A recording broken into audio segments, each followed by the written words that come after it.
Assalamualaikum warahmatullahi wabarakatuh. Apa kabar semuanya? Semoga selalu dalam lindungan dan berkah dari Allah Subhanahu wa taala. Bertemu lagi dengan channel ini, channel Seri Islam Agama Paling Logis. Channel yang akan memaparkan bagaimana kebenaran Islam itu sangat mudah diterima siapa saja selama dia mau berpikir.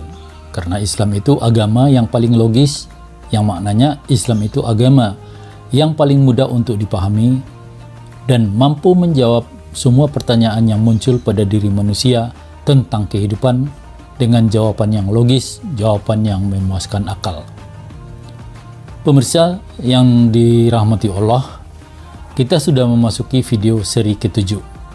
Bagi yang baru menonton seri Islam Agama Paling Logis ini, silakan ditonton mulai dari seri pertama agar lebih jelas fakta-fakta bahwa Islam itu adalah agama paling logis. Begitu juga jika Anda yang saat ini bukan beragama Islam, namun ingin tahu Islam itu apa dan bagaimana, saya anjurkan juga untuk mulai nontonnya dari video seri pertama. Di video sebelumnya kita telah memulai menjelaskan kelogisan Islam itu dengan menjelaskan kelogisan konsep ketuhanan dalam Islam di video seri keempat, diikuti kelogisan pembuktian keotentikan kitabnya kaum muslim Al-Quran di video seri kelima, dan kelogisan pembuktian bahwa isi Al-Quran itu pasti sepenuhnya firman Allah Subhanahu wa taala tanpa terdapat di sana perkataan atau tulisan dari manusia di video seri ke-6. Salah satu hal yang juga paling pokok dalam setiap agama adalah masalah keimanan. Agama tidak bisa dipisah dari keimanan. Tanpa adanya iman, seseorang itu tidak akan mungkin beragama. Iman itulah yang mengikatnya untuk tetap berada dalam agamanya. Tetapi sebelum menuju iman, terlebih dahulu harus terbentuk akidah dalam diri pemeluk agama. Dalam hal akidah ini, masing-masing agama punya term atau pengertian sendiri-sendiri ya. Dalam Islam, akidah itu didefinisikan sebagai pemikiran yang mendalam dan menyeluruh tentang tiga hal, yaitu tentang alam semesta, manusia, serta kehidupan. Kemudian tentang apa yang ada sebelum ketiganya itu ada, dan apa pula yang ada setelah ketiganya itu nanti tidak ada. Juga tentang apa ada hubungan kehidupan di dunia ini dengan apa yang ada sebelum semesta ini ada, dan hubungan dengan apa yang ada setelah semesta ini tidak ada. Inilah proses pertama seorang itu mencari tahu tentang Tuhan. Ketika dia sudah melakukan ini, perenungan ini, pengamatan ini yang mendalam dan berpikir, maka dia akan menyadari ya, bahwa Tuhan itu ada ya. Karena ini pemikiran, maka tentu ini akan melibatkan akal ya. Maka akidah Islam itu adalah akidah akaliyah, yaitu akidah yang terbentuk dengan melibatkan akal alias dengan berpikir. Yang ini berarti akidah Islam bukanlah akidah doktrin yang artinya terima saja, tidak perlu dipikirkan lagi. Umpama ya, ketika ditanya kepada seorang muslim, kenapa kamu meyakini adanya Tuhan? Maka jawabnya dengan akidahnya tadi, karena setelah mengamati alam semesta, manusia dan kehidupan, aku berkesimpulan tidak mungkin ini semua ada tanpa adanya yang menciptakannya. Pencipta itulah Tuhan. Dengan berpikirnya seseorang setelah mengamati alam semesta, manusia, dan kehidupan yang bisa kita indera ini, kemudian sampailah kepada kesimpulan bahwa tidak mungkin ini semua ada tanpa proses penciptaan, yang artinya ada penciptanya.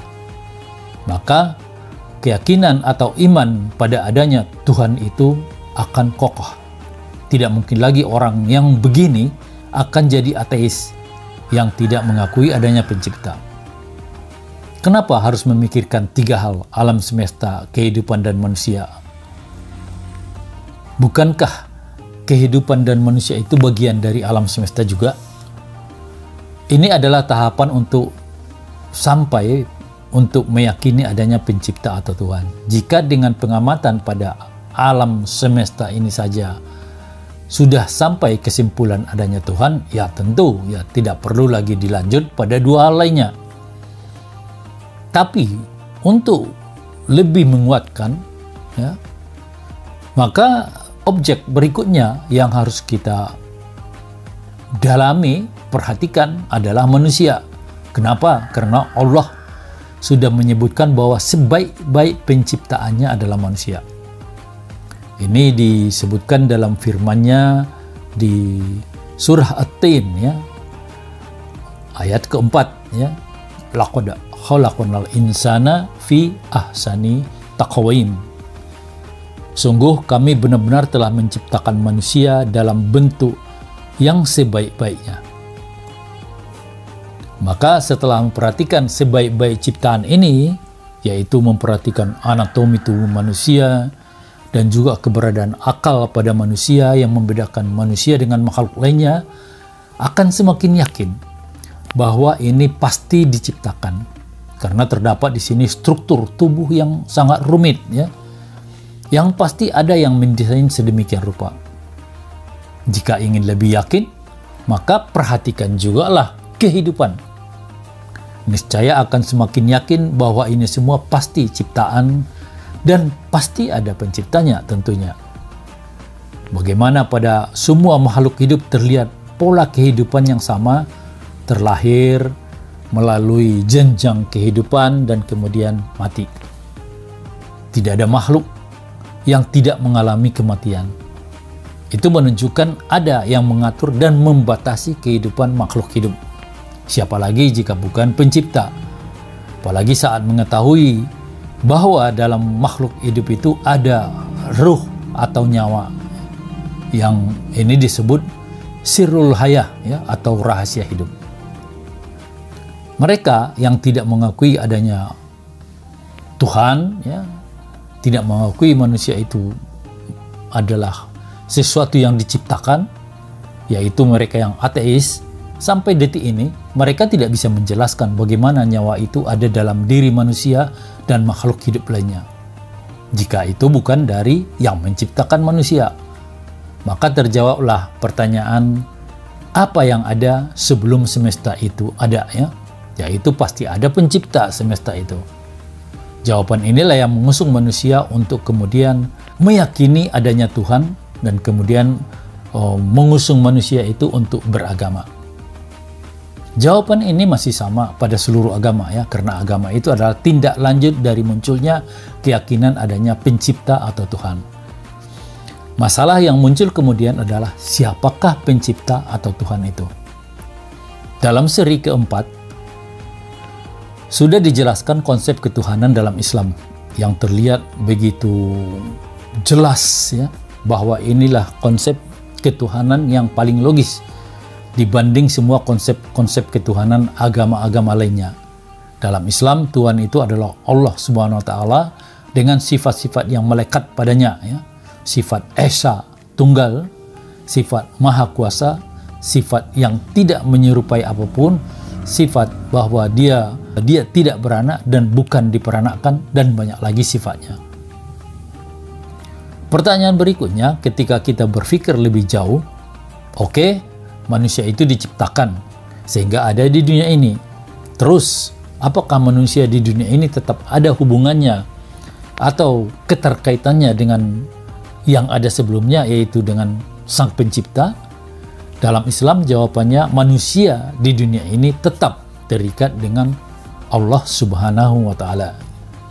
Penjelasan tersebut dapat ditemukan banyak dalam Al-Quran, salah satunya di dalam surah Az-Zariyat ayat 56. Allah Subhanahu wa taala berfirman, "Wa ma khalaqatul jinna wal insa illa liya'budun."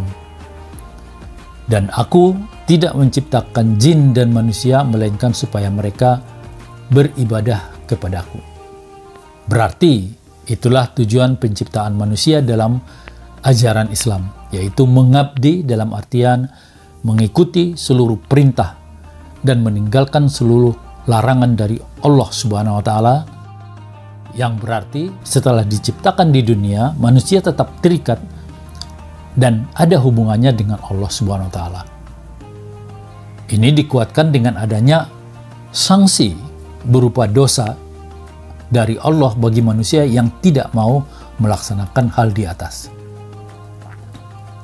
Kemudian tentang apa yang ada sesudah semesta ini tidak ada nanti, Islam menjawab bahwa setelah hari kiamat, yaitu hari berakhirnya keberadaan alam semesta ini, manusia itu akan dibangkitkan kembali di alam akhirat. Jadi yang ada setelah semesta ini tidak ada adalah alam akhirat. Hanya saja tidak sebagaimana di dunia di mana seluruh manusia hidup atau berada pada satu tempat yang sama, yaitu bumi. Di akhirat manusia itu akan ditempatkan pada dua tempat yang berbeda, yaitu surga dan neraka. Siapa penghuni surga? Ya mereka yang mengikuti seluruh perintah dan larangan Allah. Siapa yang di neraka? Mereka yang tidak mau mengikuti perintah dan larangan Allah, termasuk mereka yang tidak mengakui Allah Subhanahu wa taala sebagai Tuhan mereka. Maka terjawablah pertanyaan berikutnya, apakah ada hubungan kehidupan di dunia ini dengan yang ada sesudah semesta ini berakhir, yaitu akhirat, ya? Jawabannya ada, ya. Karena tempat beradanya manusia itu nanti di akhirat, apakah dia akan berada di surga atau dia akan berada di neraka, itu semua ditentukan dari seluruh perbuatannya selama hidup di dunia. Jadi terlihat ini sangat terkait, ya, sangat terkait. Dan Allah Subhanahu wa taala telah menghukumi seluruh perbuatan manusia. Mana perbuatan yang bisa mendapatkan pahala, mana perbuatan yang akan mendapatkan dosa. Dan dosa dan pahala inilah yang menentukan tempat manusia kelak di akhirat. Terlihat jelas bahwa akidah Islam itu adalah akidah yang sangat logis, yaitu lewat pengamatan pada alam semesta, manusia dan kehidupan, akhirnya menyimpulkan bahwa pasti ada yang menciptakan ini semua, yaitu Al-Khaliq, sang pencipta, ya. Kemudian pencipta itu atau Tuhan itu yang paling logis adalah Tuhan dalam ajaran Islam, yaitu Allah Subhanahu wa taala. Kemudian Allah Subhanahu wa taala itu telah memberitahu kepada manusia bahwa manusia itu dalam kehidupannya di dunia tetap terhubung, terikat dengan Allah Subhanahu wa taala, karena Allah Subhanahu wa taala mengatakan manusia itu diciptakannya untuk tujuan tertentu, yaitu untuk mengabdi kepadanya, dalam arti tunduk patuh pada seluruh aturannya. Juga kemudian Allah Subhanahu wa taala itu sudah memberitahu manusia bahwa setelah berakhirnya alam semesta ini akan ada alam lain, yaitu akhirat, di mana manusia yang sudah mati di dunia akan dihidupkan kembali untuk dimintai mempertanggungjawabkan seluruh perbuatannya selama hidupnya di dunia. Apa dia itu menjadi seorang yang mengabdi, yaitu mengikuti seluruh aturan Allah, atau malah dia menjadi orang yang mengingkari, yaitu ya tidak mau mengikuti seluruh aturan-aturan yang diberikan Allah. Bagi yang mengikuti akan disediakan tempat baginya di akhirat, yaitu surga. Bagi yang mengingkari akan disediakan baginya tempat di neraka. Demikianlah konsep akidah dalam Islam. Konsep yang secara keseluruhan sangat-sangat masuk akal, ya. Mudah dipahami dan tidak menimbulkan keraguan atau pertanyaan-pertanyaan lagi. Maka bersyukurlah, ya, bagi siapa saja yang saat ini sudah memeluk agama Islam, dan bagi mereka, ya, yang menonton, bagi Anda yang menonton video ini dan saat ini Anda bukan beragama Islam, ini bisa menjadi bahan renungan, ya, karena kesempatan kita itu hanya sekali diberikan, ya. Ketika kita salah dalam kehidupan kita di dunia ini, maka nanti ya kita akan berada di tempat yang tidak kita inginkan di akhirat. Wallahu a'lam bishawab. Demikian video kita kali ini. Sampai bertemu pada video seri berikutnya. Dukung terus channel ini agar semakin banyak yang menontonnya, sehingga pesan dakwahnya semakin luas. Dan juga subscribe, like, komen, dan tekan lonceng notifikasinya agar jangan ketinggalan seri-seri berikutnya. Assalamualaikum warahmatullahi wabarakatuh.